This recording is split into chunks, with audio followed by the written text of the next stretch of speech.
Hey guys, welcome to the latest lecture of Staad Pro classes. Quite a lot of time we have these CAD models and we need to import them in order to analyze them in Staad. So Staad has a way of how to import the CAD models. So for that, first we need to go to Geometry, then Run Structure Wizard. Then from that we can go for Import CAD Models, and then we go for Scan DXF. So first, what is DXF? Then generally our drawing files in AutoCAD we save it as .dwg. But in order to import them to Staad, we need to have that saved in terms of DXF. Actually, DXF by DXF, say we have already this thing saved in DXF. This small structure for demo, we have this in our AutoCAD file. We'll be importing that. Fine. So run structure wizard, double click on scan DXF, and then we have this test DXF. Okay, fine. Now we see we have imported this model directly into Staad.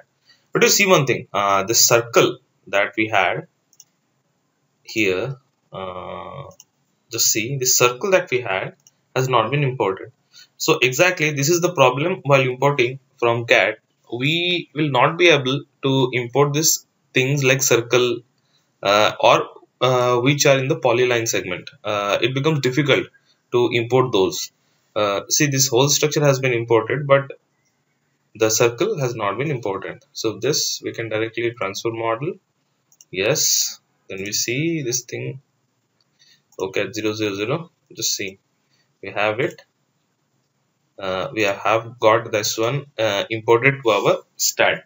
Now the problem with this is, though we can import it directly, but at times what happens is that we have our we draw first our architectural point of view in AutoCAD, and we have this brick walls around. So if there are brick walls, then we have a particular width.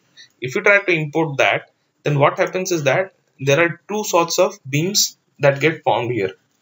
So for avoiding that, what you need to do is that you need to make a center line model in AutoCAD first, then only you can import them, and then your life becomes very easy. Means earlier what you used to do is that every time you have to just give every length, the finding out the length of each node becomes difficult. So in place of this, we can directly import stuffs from AutoCAD and then proceed with our design. So hope you like this lecture. Thank you.